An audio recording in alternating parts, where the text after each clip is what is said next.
Welcome back to the Boxing Bookie. We are back. I got the dream team in place. I'll never get this many superstars in one room ever again, so long as I live. I got everybody here. I got Johnny. Johnny says boxing. I got Muscles. You guys know Muscles, and of course, I got the champ, Tommy Rainone. Big fan. Tommy and Paulie's big fight forecast. Big fan. Introduce yourself, Tommy, and tell everyone where they can find you, what you got going on with Paulie. Well, our podcast is new, so we're like the new kids on the block. We're only 2 months in, but it's been going well so far. For the most part, I mean, most of these picks, because we do mostly prop bets. Anybody can pick a money line. I mean, and there's no value in a money line, but for the most part, we do prop bets, and I don't know. I'd have to go back through all the episodes, but it's got to be like a good 80% ratio at this point. I mean, there've been a couple that nobody's expecting, like Farmer to get starched in one round. Nobody saw that coming, So you're gonna get a couple wrong here and there, but for the most part, I mean, it's been a lot of fun, and we enjoy doing it. It's a pleasure to have you on. We're gonna get into a couple of the big fights. Johnny, you want to plug your channel? You want to tell us everyone where they can find you? I know you're live now too, but you want to tell everyone where they can find you? Yeah, guys, if you're not tapping in, YouTube, Johnny Says Boxing. If you are tapping in on my channel, welcome. Gary from 3D, Tommy Rainone, follow his channel. Muscles is in the house. And, let's get into this. This is going to be fun, man. Thanks for having me on your channel, Gary. And Tommy, nice meeting you. Razor. And Muscles is my guy, so let's do it. Usyk came through with the $10 super chat for you. You want to read it, Johnny? That's for you. Usyk, super chat, man. We're already starting off on the right foot. Damn, that's a Hall of Fame worthy live. Hey, we're just getting started, boys. Just getting started. We're just heating up. This is just a warm up. This is the layup line right now. Tommy's channel, they just launched it, but every time the way I do my casual check, you know what I'm saying? When I'm meeting people in person down here in Sydney, is when I bring up Paulie, how somebody in the boxing space, sort of their opinion on Malignaggi. And you could tell right off the jump if they don't know anything about boxing based on what they talk. You know what I'm saying? Because Paulie's kind of crossed over into mainstream, and but he knows his stuff. He's one of the wizards I always turn to, and I'm glad that you guys have your channel. And it's a grind, mate. So just keep chopping wood, and we're happy to have you here. Yeah, I'm glad to be here. Like I said, new kid on the block. I'm just happy with the way things are going for the most part, because some of these fights I've had to really stress out. I mean, because listen, the worst thing you want to do is you don't want to cost people money. You can't be 100% accurate, but I mean, if I could be 80% accurate and I could pull off upsets once in a while, like Fundora or Rizzo, that's all I want. Yeah. Muscles is calculated by my percent. I was about 80%, right, Muscles? About 80%. I was about 80% when you calculated my picks. Yeah, right? Your hit ratio, your win ratio is about 80%. Yep. I'm not trying to brag or anything, but yeah. No, Gary. the thing about it is, because I found you guys because breaking down boxing, I was never giving my prediction, and 6 months ago my channel basically forced me, because I would do the breakdown stats videos and they would why don't you give your prediction? Why don't you give your prediction? And I thought I was doing a disservice trying to pick a winner or a loser. And then I started doing that. And then what I realized, Gary and Tommy and Muscles, is nobody pays attention to the wins, mate. It's when you pick wrong. That's when the haters come. You know what I mean? You could be 98% right, which nobody is. 80% is amazing. 80% is amazing. 60% is amazing, Johnny. I gotta be honest, dude. I mean, out of all the comments on my videos, I've actually only gotten quote unquote bashed once, and believe it or not, it was by a female. Because Manny Pacquiao got a draw, and I'm like, listen, what do you want me to tell you? I'm just like, I said the fight was going the distance. It went the distance, and it went the distance, right? There wasn't a thing pointed towards a Manny Pacquiao win. You know what? Obviously, Barrios is worse than I thought, and Pacquiao pulled out, what should have been a victory. But I didn't put any money on Pacquiao. I bet that fight to go the distance all day. You put money on it to go the distance. What was that paying?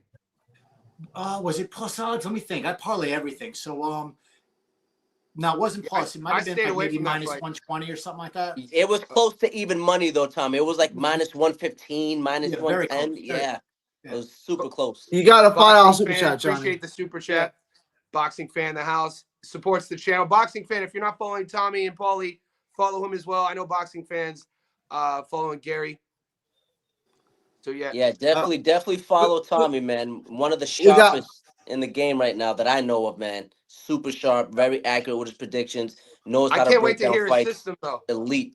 Oh yeah, I can't wait, Tommy, because I'm like a system guy. Like, the way I view the world, like analytically. So Muscles is messaging me like, "You wait till you hear how Tommy goes about it." So like, I'm sitting here like, listen, I was I got a lot inspired, of bro. sense. That's all I'm saying. I'm inspired. You know what I'm saying? I'm keeping Tommy, it real. you're the guest here. You're the pro. We want to pick your brain. I'm going to pass you the rock. I'm going to let you run point for a little bit. Tell us your methodology. I'm going to pull up DraftKings. But what do you look for in a bet? I see you bet mostly props. So do we. Yeah. But what do you look for? All right, listen, I got a lot of different betting styles.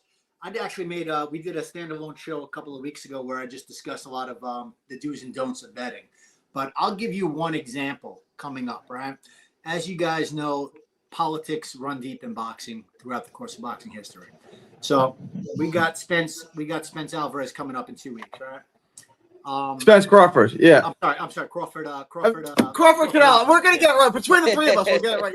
Yeah. Crawford Alvarez coming up. So now Crawford on the money line is probably anywhere between a plus 150 and a 160. He is not knocking Canelo Alvarez out. It's not happening. I think we could all agree on that, right? Yeah. Alvarez is as close to knockout proof fight as you're ever going to find. So the only way that Alvarez loses that fight is by decision. Now, if you're picking Crawford by decision, you're already starting off with plus 260 odds, right? So what I do is for the last 3 months, I've been parlaying. I've been doing various parlays, and then I'll use one of those parlays every week, and I'll close it out with Crawford Alvarez. So on the night that they fight, my average odds are something in the ballpark of between plus 500 and plus 600. So I don't have to make a big investment in Crawford to make a big hit. You understand? Because when you're already starting off with plus odds, you're starting off at a plus 260. You know what I mean?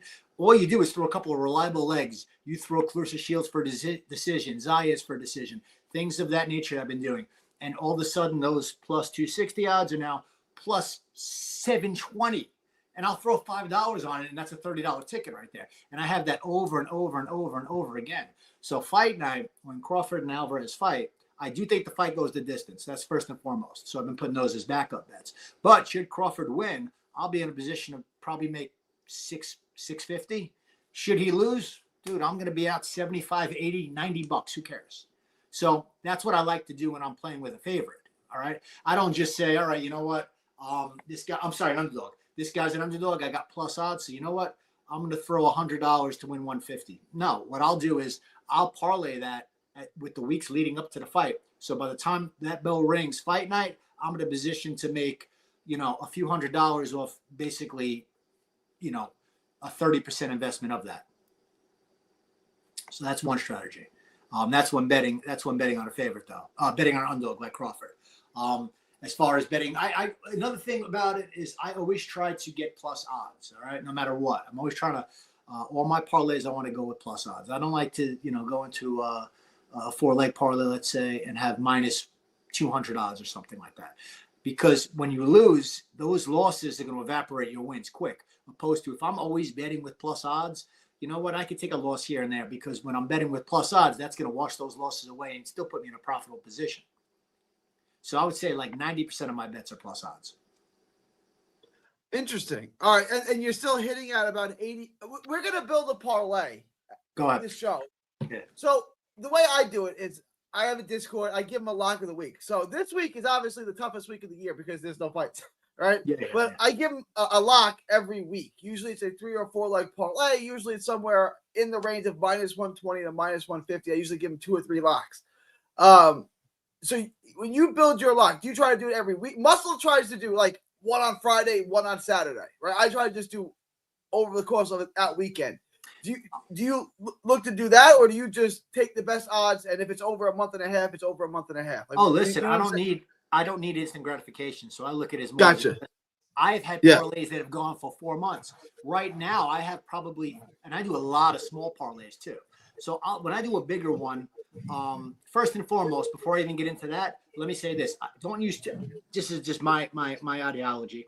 I don't like to use too many prop bets. All right, so I'll find one good prop bet.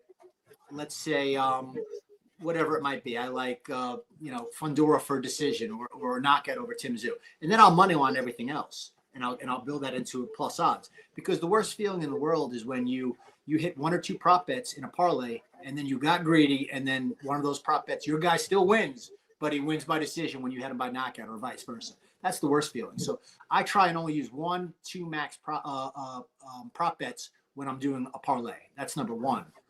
Number two, as far as what we were just talking about, I don't need the instant gratification. So I have probably 35 parlays going right now that close out November 22nd with Benavidez Yard. All right, I'll wait because I got Bam Bam on that card. I got Abdullah. So there are Abdullah. I'm using a little bit less. I do think that Sam Noakes is very live in that fight. I think that fight ends in a knockout any which way. Let's talk about that because I think talk about that, Tommy. I'll let you cook a little bit. You break it down first, Tommy, and then we're gonna get into some of these bigger fights that we got coming up. Yeah, but just what I'm saying is, I have my parlays that I'll do where I want my money for that weekend, where I have, different things that close out weekly or bi-weekly. But for the most part, I don't need that instant gratification. I want more reliability. So I know that come the 22nd, I got this much money coming to me. Come a month later, I got this much money that should be coming to me. And that also puts me in a position, which you have to do on a rare occasion, where you might have to hedge your bet. If you have the right odds, you say to yourself, well, you know what? I remember when specifically heavyweight fight, who is the he got beat by Crawford. He's like 6'6", big Joyce. Joyce. Joe Joyce's first loss was to Zhang, right? I had a whole bunch of parlays closing out with Joe Joyce. He was undefeated at the time. It looked like he was like, the boogeyman of the division. And I'm looking at the odds and I'm saying to myself, well, you know what? If Zhang's going to win, it's only going to be by knockout. All right. So the odds for Zhang to win by knockout are plus 600. You know what? I'm going to hedge this one. That was a rare occasion where I did that because I had a feeling Joyce does get hit a lot and Zhang does have some durability. So I'm like, you know what? I'm going to hedge this one. I'm going to throw $50 in the direction of Zhang KO, and then I parlayed it. So now I have like plus 850 odds. P.S. Zhang did pull off that knockout upset. So I lost all my parlays that would have equated to about $600 or $700 on Joyce. Those all went out the window because of the upset, because that was the last leg of my parlay, which is the worst feeling, is to lose the last leg when you hit everything else. But because I hedged that bet, and I did so with a prop bet with Zhang, who was a big underdog in that fight, I ended up essentially breaking even or close to it. I wanted to ask you a question. This has been the year of the draw. There's been so many draws this year. How have you, Johnny loses the bet where he's at. In the States, it's usually voided out, but he's got three-way betting.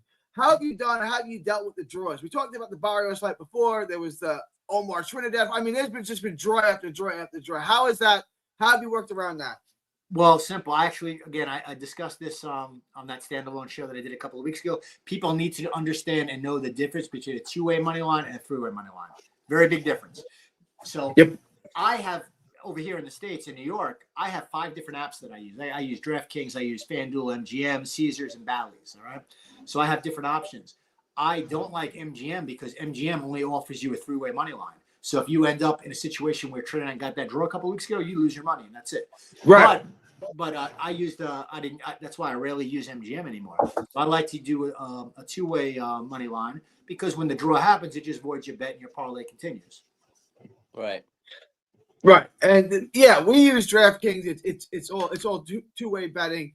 Yes. And I feel like the Barrios fight, I thought Barrios probably lost. I think I had it even on my card, but I was not feeling good. I had Barrios on money line in my parlay. I'm like, I'm going to lose this by a 47-year-old Pacquiao who's going to come.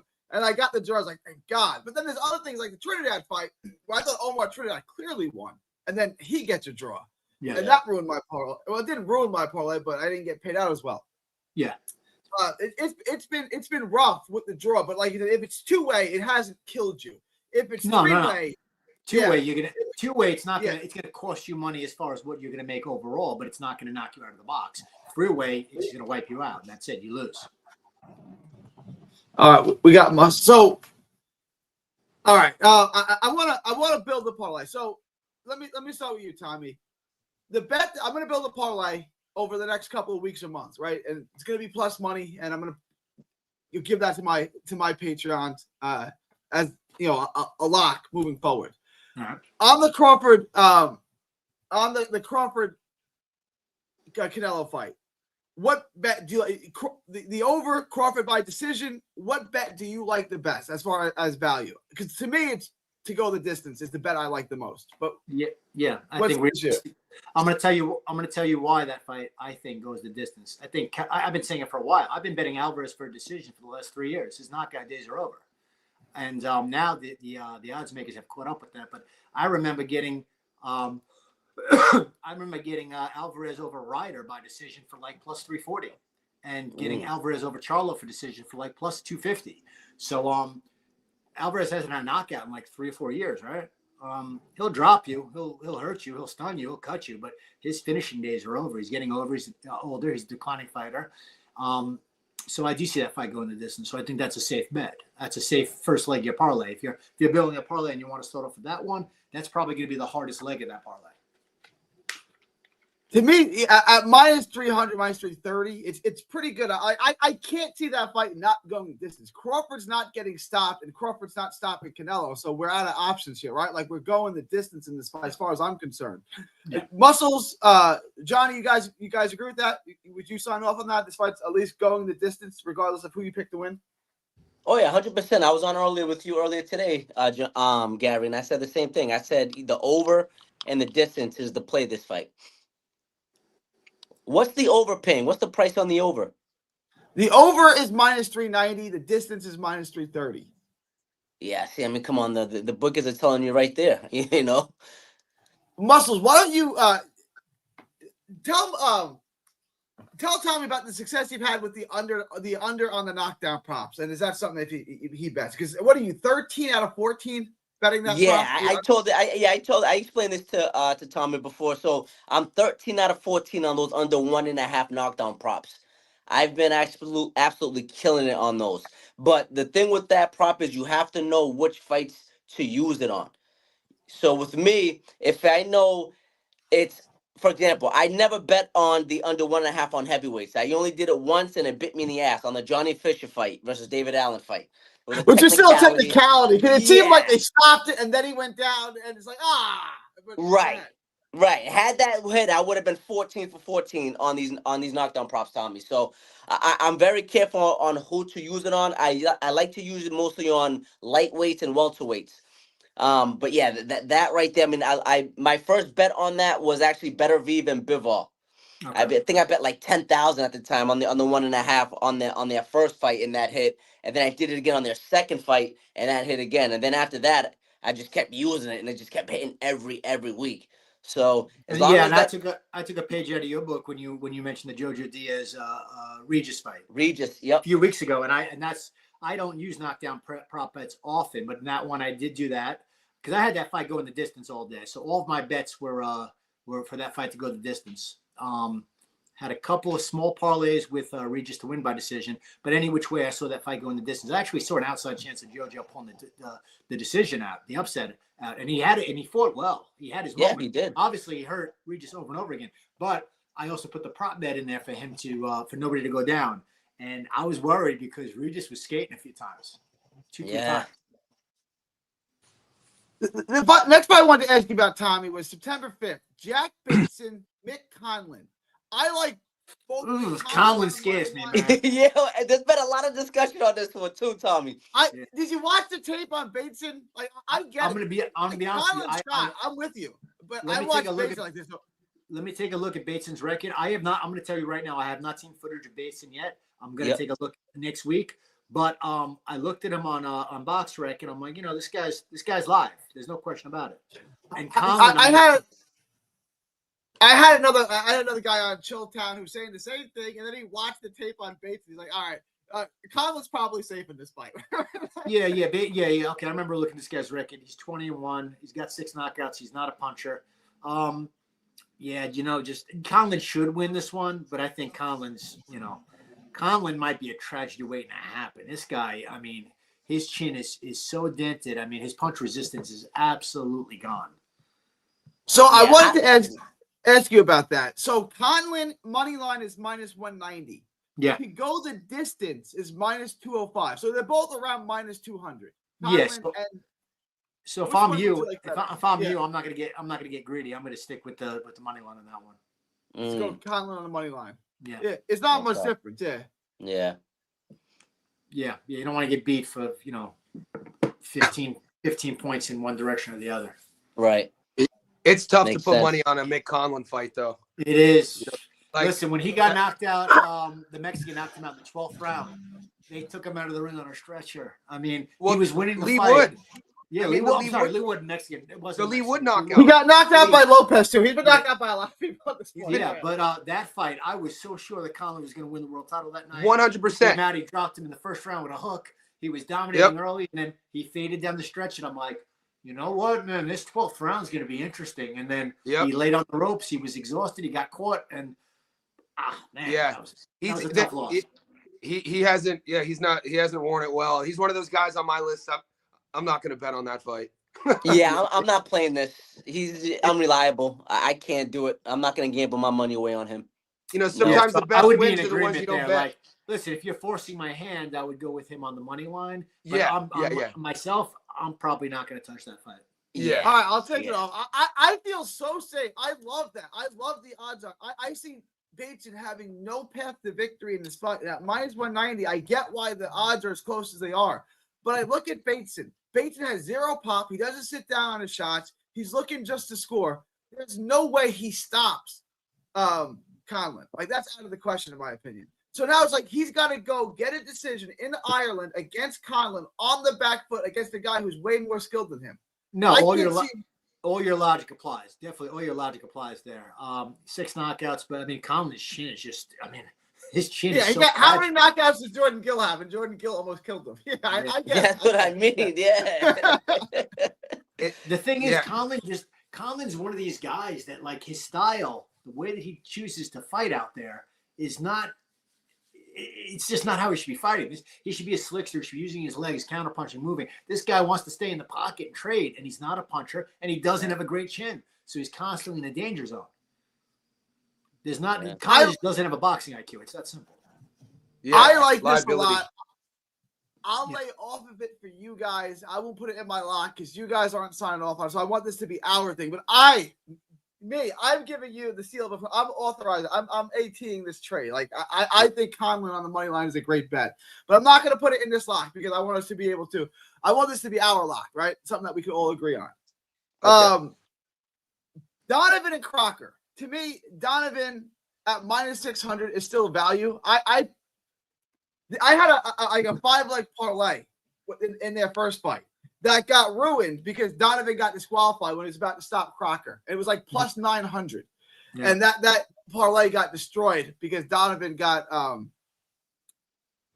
disqualified. Donovan, Crocker. I think Donovan on the money line is safe. Would you take some prop on it, or would you take Donovan? Or how do you feel about Donovan and Crocker? Break it down, Tommy. Well, like I told you, it depends how much you're betting too. I mean, I do a lot of different parlays. Some I bet a lot more on, some I bet a lot less on. The ones that I'm betting less on, I'll do 3 or 4 prop bets on it because I'm going to get much better odds and I have to invest much less money.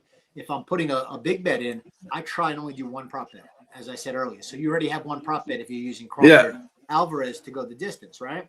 So then after that, I'm saying if you're confident in Conlon winning, use him on the money line. Now you should be somewhere around like, I don't know, minus 150 or 175 right now at that point. Actually, what would you say the odds were on Conlon? Conlon's on DraftKings he's minus 185. On FanDuel he's minus 190. So right now, you put that together with a minus 320 or so, then you should be in the ballpark of like a minus 140 situation already, right? Right now with just Conlon on the money line and Canelo, Alvarez, and Crawford to go the distance, just even on money. That, I'm even money. Oh, yeah. Well, then, now everything else, now why get greedy? Now anything else I'm doing from here on out is going to be either a fight to go the distance. I mean, listen, that's another thing. I don't want to sound hypocritical actually, because there are certain fights we know are going to go the distance, right? And sometimes there's a fight that you say these 2 guys are going to go the distance. I don't know who's going to win, but the more reliable option is for this fight to go the distance than betting a money line on one guy or the other. So I mean, there are exceptions to the rule. As far as what you're talking about right now, I got what I like is if you got even odds already using Conlon on the money line and Alvarez Crawford to go the distance, and the fight that you're discussing right now, why bet a knockout? Just stick with the money line. Just keep building those odds even better. Agreed. There's a couple of all right. So right now, I'm gonna take Donovan off, but right now, this 3-leg parlay, Canelo, Crawford to go the distance, Conlon money line, Donovan money line, puts me at plus 130. If we want to do a 4-leg parlay, which is usually, I would add, and you guys can tell me how you feel. I like Virgil Ortiz over Erickson Lubin. You guys feel good with that? Agreed. Yes. Yep. I like Virgil on that. I can't wait for that fight. I'd rather. We know how you feel, Johnny. I actually would take I would look for a knockdown prop on that one. Only because either fighter to be knocked down. I think people are sleeping on Lubin, man. People think he's 4. He's only 29. People love to talk about that knockout against Charlo. I think style. A long time ago. Paul style. I don't know, man. If his face doesn't swell against Seb, I think he was turning it on against Fundora. And if you want to do who's been how many world title eliminators has he kind of been in? A lot. And so I wouldn't sleep on Lubin, man. That's all I'm saying. But Virgil's one of my favorite guys. I love watching Virgil Ortiz. If I put my other Texan in there, my other Tejano, Bam Rodriguez, it's not as good. He's minus Throw Bam in 1,000 there right now. Throw Bam in. The odds aren't as good with Bam, but I'll do this. No, with Bam. Bam's a minus 1,000 right now. Yeah. How about Inoue versus MJ? You know what, man, listen, that's not an easy fight. I like knockdown Inoue, prop, that's though. not an easy fight. I was just saying that, Tommy, earlier with Gary. I do the knockdown props. I hit a 16-1 Inoue versus Cardenas for Inoue to be dropped based off of the Lewis Neary tape. And, he swings and trades. We know his style in the pocket, drops that hand, and he's susceptible. Here's another option. Top, man. Here's another option for you boys. Inoue, I mean, listen, sooner or later, somebody's going to take him the distance, right? This might be the guy. MJ is a good fighter. MJ has a very good chin. MJ has very good defense. He could punch in his own right, so that's going to have to keep Inoue honest. This might be the guy that takes him the distance at plus 330. I can't wait for that fight. Is that what you're getting on at plus 330? For the decision by Inoue. Not to go the distance, but for the decision by Inoue. But you're going to get plus odds for the fight to go the distance. Yeah. Oh, absolutely. Yeah. I seen him fight. I actually called his second or third fight. He fought right here in Brooklyn. And I didn't know who he was at the time. And I'm watching the angles and everything. And I'm like, Jesus. Because that's when Lomachenko was, kind of taking over. And I'm like, this guy is just like Lomachenko. You see him up close and you appreciate him a little bit more. I was also there when I also saw him fight. Was I there when he won his world title? He won 2 world titles, right? Mm-hmm. So I think I was there the first time. The first world title they won was in Florida. It was actually on the same card that Jake Paul made his pro debut on. And I saw him fight that night. He looked phenomenal. So, MJ is a real good fighter. In a way, it's tough to bet against Inoue, but that's no walk in the park. That's going to take – think about this way, boys. Since Inoue has gone up in weight, he's going more rounds, right? So now he's going to stop guys the second half of the fight. So what is he, 34? He's 34 now? Years old. That I'm not sure. I'm talking about the weight class. Yeah, the weight class, yeah. As he's going up in weight classes, he's stopping guys late now. Now he's got to go 7-8 rounds. So I've been betting the Inoue fights to go 7 through 12 KO, second half of the fight. With MJ, I'm going to bet that fight to go more than 7.5 rounds. And then I'll bet the KO. I'll bet the decision. And you know what? I'll do a throwaway bet. I'll throw a small parlay out there for the hell of it for a KO 7 through 12. But I actually think that Inoue is going to get taken the distance this time. I think it's a real good shot. With his fight style, his career, I only reference his age because those weight classes, man, sometimes you wake up and your age starts showing. I mean, what's trending? Him getting dropped against Neary. He got dropped against Cardenas. I put MJ in a different class above Ramon Cardenas, obviously, even though he's tough as nails. I don't know, man. Maybe what's MJ paying? The thing with I'm sure somebody's gonna spring. I mean, you guys, I'm sure it's worth looking at. It's worth looking at. You guys will be in agreement if you bet on all the Inoue fights as I do. Honestly, Inoue is susceptible those first 3 rounds. It's like walking a tightrope with him. As the fight progresses, he makes adjustments better than anybody maybe in the sport right now. He makes adjustments and he just picks you apart and figures you out. And like his last fight, he got dropped early and then he made the adjustment and took that hook away for the rest of the fight. All right. He never got touched with the hook again. Never once. And the couple of times that he did get touched with it, he rode with the hook and he took the power off it. But this is the thing. Inoue has a big boxing IQ, but I think that Inoue is very susceptible in every one of his fights, especially since he's moving up in weight so much now, those first 3-4 rounds. So after 4 rounds, it's all Inoue. That might be a situation where you might want to make a live bet, which is something I'm becoming more and more familiar with and confident in doing. The Prince wants to know, and Billy Martinez, which I think is a great fight. I've been alone on this. I'm taking Martinez, and then Walsh Vargas, which I don't know, man. I like Billy. I love Billy on this fight, fellas. Look, everybody loves Lester. Comes from B&B. Bud Crawford, Bomac, good fighter, undefeated. But mate, man, I don't know if I'm seeing what everyone else is seeing. Christian Billy's a monster.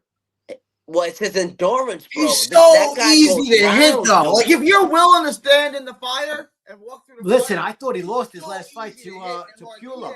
I thought he lost that fight. Who? Martinez? No, not Martinez. Billy in his last fight. He won by knockout. He knocked. No, he stopped him. No, Billy got taken the distance. First time Billy won by first round knockout. No, that was the previous fight, Tommy, that he went the distance, I believe. His last fight, the most recent one, he knocked him out. No, I'm talking about fight that was in Queens on the Shakur. He went the distance with Derevyanchenko in a very close fight, which the score. But that was like 2 fights ago, right? Oh no! I'm sorry. I'm confusing him with Lester Martinez. Yeah. Wait. All right. Okay. Yeah. No. Billy's a beast. Billy's a beast. I'm confusing him with the one that fought on the Stevenson card, who had his first time getting taken the distance. Lester Martinez fought Carlos Gongora, and that went Gongora. And Gongora's a tough fighter. Yeah, he is. Gongora's good. He's nice. Sergio Matias. That's who I was thinking. Oh, Matias. Okay. Yeah. Against Puello. Yeah. And then the other one. Martinez is very good as well. I think the fight probably ends in a knockout either way. Oh, yeah. I think a knockdown prop. I think a no distance way knockdown prop. Either fighter to be knocked down is an extraordinary bet in that fight. Absolutely, yeah. And then Walsh and Vargas. This to me, I guess I pick Walsh, but if you're getting plus 300 on Vargas, is that just worth rolling the dice? Like, it's good value on Vargas. I'm not that high on Caleb Walsh. Like, I understand they love him. He's been highly promoted. His opponents have a UFC Fight Pass guy. You know, Dana White is like manufacturing him is like, you know what he's doing. You know, I'm not telling you guys anything you don't know. Great white hype. He's got the built-in Irish fan base. I get it. Yeah. I think he's got good size for the weight class. I think he's very good actually. Is he a future pound for pound guy? Maybe not. That could be a stretch. But I also think that with Vargas really hasn't fought anybody yet. Emilio Vargas, his resume is not good either. Yeah. This is not the best. This is Fernando Vargas. Yeah. Yeah, this is. What's Callum Walsh's best win? Good play. Yes. Yeah. That's a good point. They matchmake him very well, though. That's the thing. Yeah. Very good matchmaking. Very good matchmaking. They know what they're doing. Haney got dropped 2 fights ago, I think. Callum Walsh gets dropped, and they don't call it a knockdown. Chilltown brought that up. So you can find that footage. They tried scraping that. But, like, I don't know, man. They're obviously expecting Callum to starch Vargas because the last name. You know what I mean? They wouldn't have made that matchup if they don't think Callum could win that fight, his handlers. Yeah. And again, this isn't the better of the Vargas brothers. Exactly. 21-year-old kid. That kid, in my opinion, is not only is he a future world champion, but I think he's a future pound for pound guy and a potential crossover star. He's just got it all, that kid. Emiliano. 21 years old. There's a lot of room to grow. This kid, this Vargas Jr., he's 28 years old. They got to make a move with him at this point. He's brave. You know what I mean? He's fun to watch. Yeah. They're gonna pay. What are the odds right now on that? Minus 380 I saw. But I also saw minus 250, believe it or not, on DraftKings. No way. Ooh. Gary, Walsh? Gary, who do you like in Walsh, that fight? minus 250 on DraftKings. I saw it today. Ooh, Walsh interesting. right now is minus 300, and Vargas is plus 225. What's the smart bet? I think I like Walsh to win. I just don't love the price of it. I don't love it. Minus 300 to me, I don't want to call it a 50-50 fight because I do favor Walsh, but I don't favor him 3-1. Like I think he should be like minus 180. I think the odds on that should be a lot closer. I think at plus 225, I don't know. Maybe there's some value in Vargas. To me, this fight, I'd probably pass on this fight. I'd probably not. So if you're gonna pass on that one, but you are high on the Conlon fights, you're more confident in the Conlon. Yeah, I'm more confident Walsh winning than Conlon winning. I'll tell you that much. Little conflict of interest going on here. Yeah. That's a good I would question. bet on this before I would bet on Conlon. Yeah, I would take Walsh over Vargas rather than bet on Conlon, I think, too. you But guys here's all the like. thing. Conlon, we would have to man, lock in on Walsh now at this price before it gets worse because money's gonna start coming what are in the on odds him. for the fight not to go the distance? I don't think I don't have a yet. prop on it yet. Yeah, I don't have a Yeah, prop on it yet. Hang on. Let me see. Because those kids are going to put on a show. I expect that should be at least an entertaining fight. And, Fight doesn't go oh, yeah, I'm looking at the wrong fight here. Hang on. I'm looking at the Inoue fight. Fight not to go the distance is plus 102. So it's basically even. Wow. Fight doesn't go the distance is plus Is that a 102. 10 or is that a 10 or a 12? It's a 10. Mm. Let me confirm that. Yeah, it's 10. Yeah, I mean, that might go the distance. It might you go think to so? Yeah, That's a 10 rounder. Yeah. I don't know. They both can hit, man. They Those both got guys a lot of throw- knockouts yeah, those on their guys- records. Those guys are going to come out swinging. I mean, Yeah, we'll they're see how gonna come out durable they are. blazing. Yeah, Damn. we'll see how durable they are. So Yeah. I want to lay this out. I got a 5-leg parlay here, and I'm going to put both of them in there, and we're going to see if either one of our fighters screws this up. But right now, my parlay it's plus 250. It's Crawford and Canelo to go the distance. Mick Conlon, Patty Donovan, Bam Rodriguez, and Caleb Walsh all on the money line. So there's one prop bet to go the distance on Bud Crawford and Canelo Alvarez, and then Conlon, Patty Donovan, Bam Rodriguez, and Walsh. That sounds pretty good, but I mean, if you want it to really be reliable, if you're worried about Walsh, take Walsh out of there, put Benavidez in there. You guys, Ooh. I may just put Benavidez in there for the hell of it. Like, why would I not? You're right. I didn't even think of that. Yeah. Benavidez, okay. Or take No, Conlon out. We don't want because if Conlon messes up No, the parlay, that's I'm leaving. Then it's on me. Then we You know will what I'm have saying, another Tommy? show, Like- and you can all call me dickhead for ruining the parlay. But that's my guy. I'm leaving him in there. If I'm wrong, Hey, then listen, you guys Gary, can you call me believe out. in your tape study. You believed in your tape study. You're confident. Go with it. Are the odds out on Anthony Yard and Benavidez? Yeah, Benavidez. I don't mean to sound No funny. way. Benavidez I is think- only minus. Yo, this 800. is gonna be a fight, boys. I don't know, telling you. man. Did you watch Yard versus Lyndon Arthur, his last fight? Yes. How frustrating is it to watch Yard operate? It takes him like slow starter, gives way early rounds. You kind of want to shake him a bit. He frustrates me to watch, man. Yeah. He was like that versus Bivol too. And I bet him for the knockout in that fight. I won on my parlays on the money line, but I expected him to score a knockout. And he went the distance at like plus 300. Same. I broke that fight down, and that was a tough fight card to call. That was when you also had who's the kid? Vidal Riley was on that card. Oh yeah, Vidal Riley. Yes, there was a lot of 50-50s that night. There was a lot of 50-50 fights on that card. But yeah, Anthony Yard, man, he frustrates me.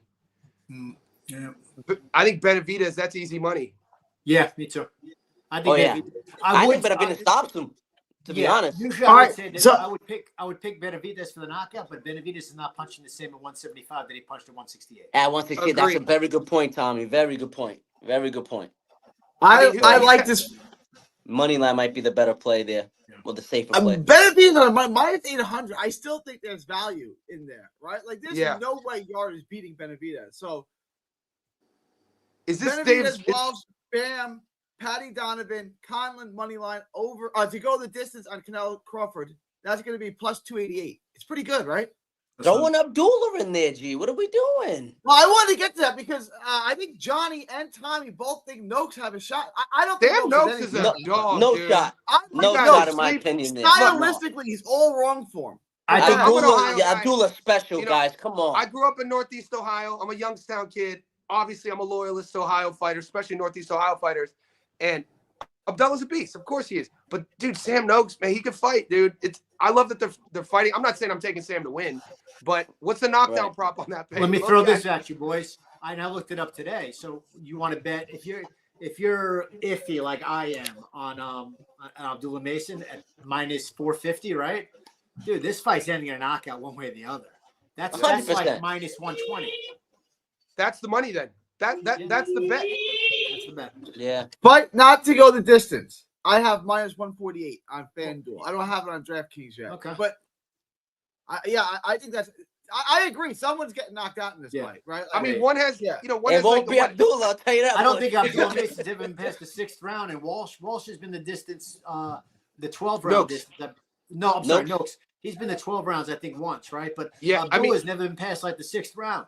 No. I mean, Noakes has, I think, a 75% knockout to win ratio, something like that. Abdullah's is like, what, 90 plus? Even higher than that, actually. Even higher than that. Someone's getting stopped. In 17 fights. The other 2 fights that I'm going to lay off of for this show, but I wanted to get your guys' takes on, is Dalton Smith and Subriel Matias.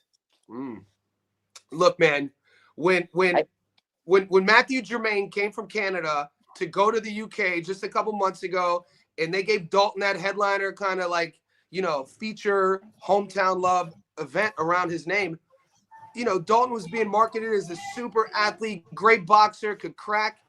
And, maybe he had a down performance, but he kind of was underwhelming, in my opinion, against Matthew Germain, the Canadian. So, I don't know. What are the odds right now? On the Dalton Smith fight, hang on. It is Dalton Smith is plus 112, and Subriel Matias is minus 142. Wow. Matias would have stopped Germain.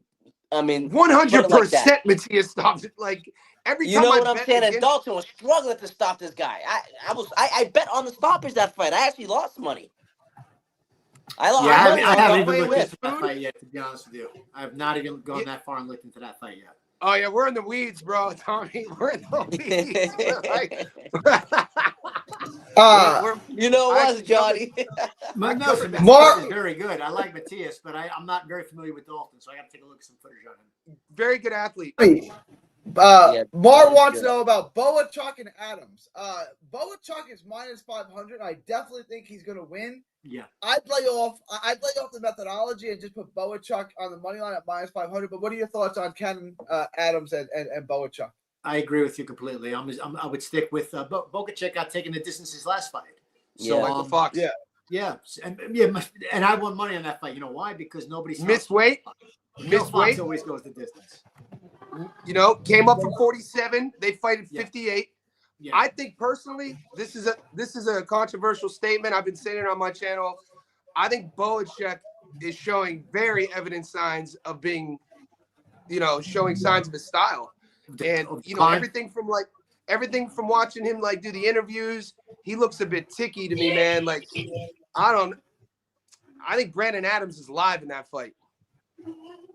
Mar also wants to know about that just popped up actually on the Fulton Foster.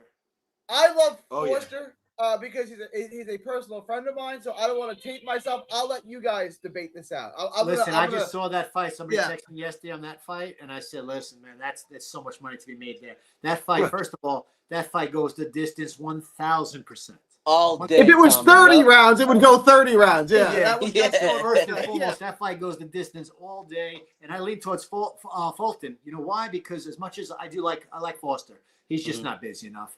He's just too selective in his punch out. His output is not there. I think Fulton is going to beat him. I think 12-round decision all day. Really? Yeah. I would agree with that. He beat Shock Foster. I mean, Foster's he's bigger dude.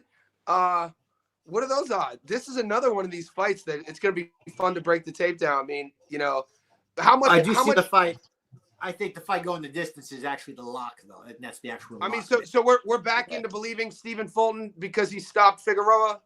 He didn't stop him. He beat him by decision, but he domesticated him. He looked good. Yeah, he demolished him. I lost money on that fight. I thought Fulton was going to get his ass kicked.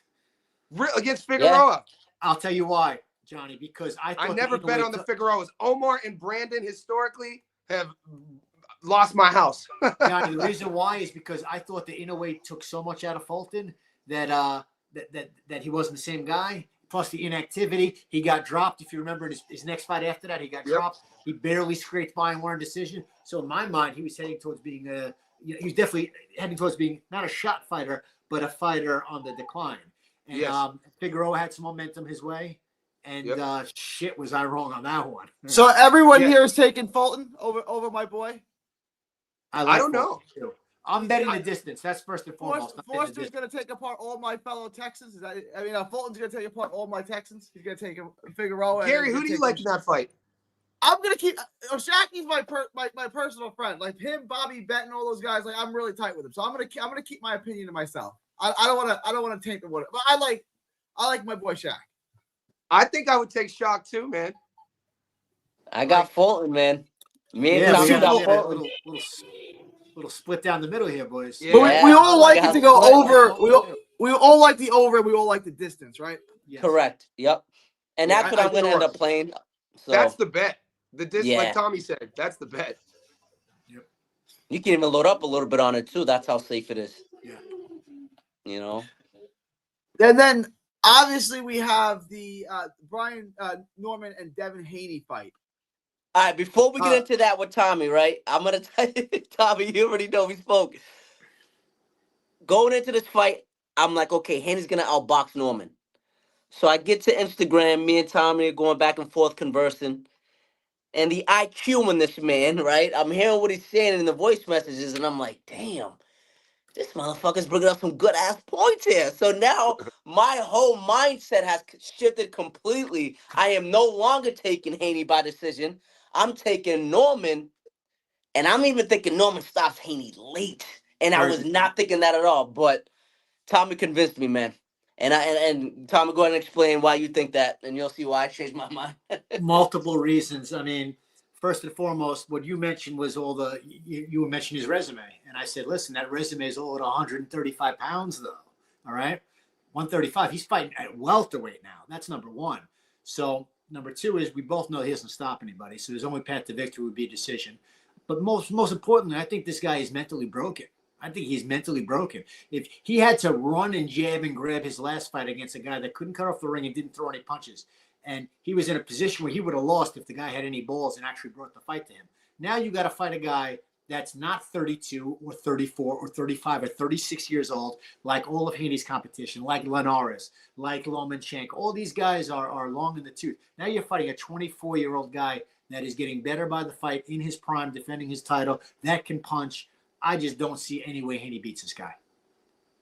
And that, my friend, is why I know whatever I do here is wrong. If I take Norman, some good points, man. And the weight bully days are over. He's not a big guy. He's gonna get steamrolled in 4 rounds. Like I know I'm gonna be wrong here no matter what I do.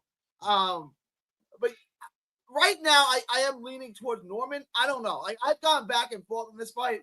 Like part of me says Norman's just gonna steamroll him. Right? Like Devin's not going to be able to keep him off of him, and it's just a matter of time, and it's probably going to be sooner rather than later. The other half of me says Devin is so athletic and so fast. Norman doesn't have that good of a jab. Norman can be had, and Devin can school him. Just don't stand in front of him. Yeah, but the thing with this, and the thing is that I think that Haney, I really think the guy is mentally broken. I'll go as far as saying this. I think that the guy that Norman knocked out with one hook in his last fight, Suzaki, style-wise, I think Suzaki would have beat Haney because Suzaki could crack. People the odds, go look at the tape. 26-1. His only loss was to Hiroka. You know, Andy Hiroka, who's a murderer at 140. And the thing about Norman too, ask yourself this, boys. Devin Haney. What's Devin Haney at his best? What was his best performance? You know, once you rate that. His best performance is shutting out and dropping Regis. I would say that's his best. Okay. Does that guy at 140? Like Tommy said, every time we see Norman, he's leveling up. When he beats Santillan, beating Cuevas, beating Sasaki, he's only 24. So Norman's best version we just saw. I mean, how do you bet against that guy against Devin? None of those guys that he fought, you have to track down. Like you have to. When Devin got knocked out by Ryan Garcia, he stood in front of him and kept getting hit by a left hook. I couldn't believe he kept doing it. Like, stop standing in front of him. Get on your bicycle. Yeah. He could have made that fight so easy for himself too, man. Devin, I'm talking about. I think people underestimate. Dude, Norman's fast, man. He's an athlete as well. So like, he is. He's a much better. He is. And he could crack. And he's a dog. You know what's going to happen? I just have this feeling because he's so susceptible to a hook. Every time he throws that jab, he drops the backhand. He drops the backhand. And that's why see that right there. Yep. The footage that I've been watching. He doesn't tuck the chin. Normally he doesn't. Hooking. He keeps the chin here, instead of there. Like there are little things, and it's kind of why he's look. I'm not hating on Devin. No. I don't see him beating Norman. I think Norman's kind of like a little mini Joe Frazier. Like I like how he carries himself. And Johnny, Like, listen, I'm going high into on that fight Norman. going into that fight, and I predicted, I nailed that one. I said, A, that fight's not going to go the distance. It ends in a knockout. I said, B, I got Norman by knockout, and C, I got Norman on the money line. So I hit it every which way. But I was very worried because Suzaki the guy's a kamikaze pilot. He comes out there. I hit under 5. Let me ask you a question. Knockout under 5. I was worried about Norman in that fight going in, and Norman domesticated him, hit him with some hard shots, and guess what? Domesticated him. Those shots, and they didn't bother him. He's got a very good chin. He's got good defense, hard to penetrate, and then that knockout of the year. And that hook, that's nasty. Let me read the super chat from an real quick. awkward angle as well. Johnny, let me read the super chat. I want to ask Tommy a question real quick. Carlos Vargas shout out. Norman is athletic as well. Norman going to touch him up, power in both hands. Norman will get ahead of him and put him out. Thank you for the super chat calls. Everyone here likes calls. I want to ask Tommy this question because Paulie's a mover. So if Paulie's going to pick Devin, if Paulie's going to take Norman, I'm going to take him too. Who does Paulie like in this fight? Norman or Haney? The little discussion that we had on it thus far, and we'll break that down when it gets closer, when we do it on the show. He was actually thinking that Haney's got a chance there to just okay. Then I'm gonna fight and win a 12-round decision. If the mover would have said he's taking Norman, I would. But if he's still holding out hope that Haney can outbox him, I'm gonna hold out hope too. I think Haney has a shot in this fight. Then you would do. Then guess what? Do a backup bet that the fight goes the distance because then. And if I do that, yeah, by knockout. Haney can't win by knockout, but Norman can. Like I think there's two ways this fight can end: Norman by death or Haney by domination. By decision. Right? Like, Haney by decision where it's 120, 108, or Norman tracks him down and destroys him in 4 rounds. Like I think those are the two options. Like, and I know whatever one I pick, the option is going to happen. For Haney to win a decision, though, he not only has to survive, but he has to score points and win rounds. So that means that he's going to have to make the decision to punch with Brian at some time during the fight to at least be able to touch him. And, I mean, listen, and you don't want to trade with Norman. The only reason Haney even beat Ramirez in his last fight was because Ramirez was worse than him. Ramirez no punches, didn't cut the ring off, and all of a sudden, after like 4 rounds, Haney said to himself, you know what? I could just throw a couple of punches and just bullshit and run him. He's gonna run for his life with Norman. He's gonna run for his life. I'm telling you. And Norman's been in training camp working on cutting off the ring. And I'm going to tell you now, if he cuts off the ring on Devin, he's going to knock this boy out, man. Norman's a lot more fleet of foot than Ramirez. Norman could probably cut the ring off on him. Norman has good feet. And people say Norman is flat-footed. I don't see it. Norman, he's fast, though. He's fast, though. Okay. The reason why with Haney, I think that Haney has benefited from some great matchmaking, first and foremost. Oh, yeah. Also, I mean, he was huge at the weight at 135, so he was a bit of a weight bully, okay? And let's all be honest, guys. I mean, listen, he did not beat Lomachenko. I don't care what anybody says, all right? So, and guess what? He doesn't even win a world title. He doesn't even he doesn't get to Kambosos if Lomachenko doesn't turn that fight down. Lomachenko would have played with Kambosos. And then he would have had to go through Lomachenko to get the titles instead of Kambosos. Because of the war in Ukraine, Lomachenko good point. Not to take that fight. So very good point, T. Very good point. So I look at it like this. I say to myself, all right, Haney's resume is built on very good matchmaking where he's a weight bully. He's fighting little guys. Even Regis is a little guy at 35 and 40, number one. Number two, these guys are all 34, 35, 36 years old. This kid is 24 years old and getting better and better and better. And jumping from 140 to 147, I'm gonna tell you right now, that's tough. I think that's the hardest weight jump. 40 to 47 is one of the hardest jumps. It's one of the hardest jumps, bro. But wait, boys, forget he looked like shit in both of his fights at 140. He only has 2 fights at 140. Ryan and his last fight, both of his fights he looked awful. My question. Well, no, he fought Regis at 140. He looked good. Okay, why not take? Regis, all right, like right. Regis is Regis is shot though. I mean, why not take? Why doesn't the Haney camp take the Raleigh fight at first? You know, like I think that's the smarter thing to do. I don't know why they didn't go that route. And I was telling Muscles he would have been better off taking even a Teofimo Lopez fight. I feel is a more winnable fight because Teofimo, you never know what version you're going to get. Agree. I mean, It's interesting. they must see hopefully something. They feel the confident in Norman that they part can of me exploit. is like, I don't we're know. not going to see that fight. Like I have, trauma from being a fan and being fighting as a boy, seeing these fights get signed and then get canceled. I'm like, that's not going to happen. I'll still be shocked if I see Norman and Haney in the ring together. Bill Haney's gonna pull Devin out. Watch, bro. Like, I don't know. The I'm week not of the saying that. fight. I'm telling you, I got guys. a feeling. I'm telling you right now, Bill Haney looks at whether or not he can. I guarantee you, Bill Haney looks at Brian Norman and says, "I can outbox this guy for 12 rounds, no problem." I guarantee you, Haney thinks that. Whether he can or he can't is a different That's story. what I'm saying, bro. I think that's why they took the fight, because they see something in Norman that they can exploit, man. I They think must you know see what something. happens though in boxing. Tommy can attest to this. Is the fact that sometimes these guys all knew each other in the amateurs. I think you would be ill-advised to look at Brian Norman Jr. now as you looked at him 4 years ago. And I think Haney's camp, his dad is his dad. His biggest fan. You gotta love him. He looks at Devin and sees what Devin is at his best. And sometimes you get convoluted, delusional a bit with sort of reality. And this Norman Jr., I don't even think he's at his peak yet. Yeah, and also, and he's got PTSD still, man. From that. It's the PS, that and listen, the guy, I think that his chin is very susceptible, so he has to fight a certain way. He's got to box and move and run, especially at the bigger weight class. Yep. He's not going to stay in the pocket. And listen, the last time he looked good was against Regis, and Regis again is an undersized guy himself who is on the decline. And I just don't see Haney winning this fight. I just can't see it. I can't see it.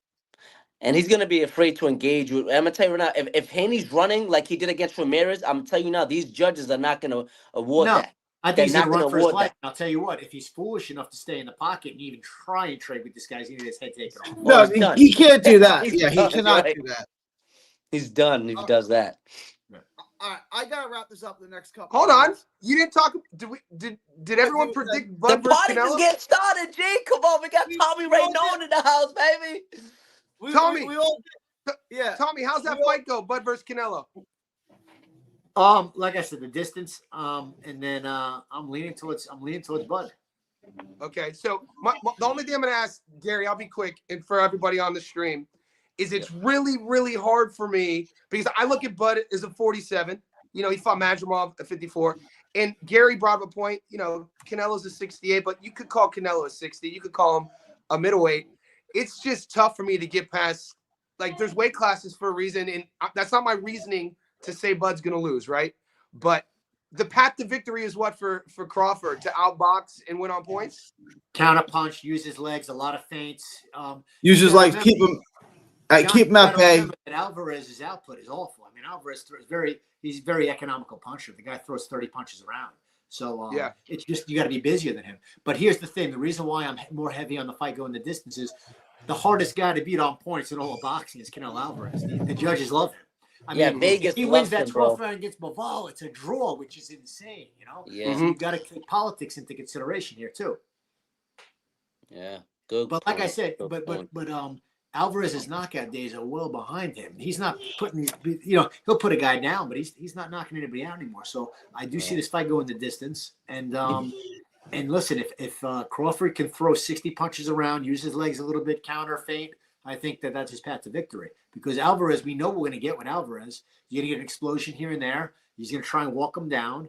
Alvarez doesn't jab. There's a lot of things that Alvarez did in the old days that he doesn't do anymore. He was so explosive, and he had such creativity, his punch selection.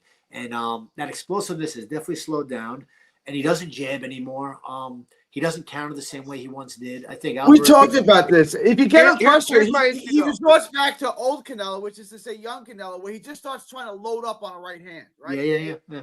He did it against Stoll. I mean, he looked terrible. I want to address this because Money makes a good point here. Bivol smoked Canelo and only won 115, 113. That's crazy, bro. Is Crawford also fighting the judges in this fight too? Triple G the first time. Look at the first. He absolutely 100% he is. Yeah, anytime you are fighting Canelo Alvarez, you're fighting the judges. Yeah. What's your counter to that, though, Johnny? You were gonna say something about my thing about Bud, my thing about Crawford. One of my favorite fighters. Obviously, everybody says that, and he's not gonna take a step back. Like, this dude is he's a boxer. He's a fighter. It's in him. Not all boxers are fighters, which is kind of a crazy thing to say. The instinctual component of Crawford I mean, Canelo, dude. I think people were judged. Like, I don't look at the skull fight. I think the skull fight was abomination. The skull fight was like, let me get through it, don't get hit, get to the Crawford fight, sort of thing. It's kind of what it looked like, and it's just hard for me to see. We'll know early. We'll see. But Johnny, I just let me don't ask know you how this. durable. Johnny, do you think that if Crawford fought Munguia, that he doesn't stop Munguia or at least punish him badly throughout the course of the fight, or you think Munguia? At 168. Yeah. See, I don't know, man.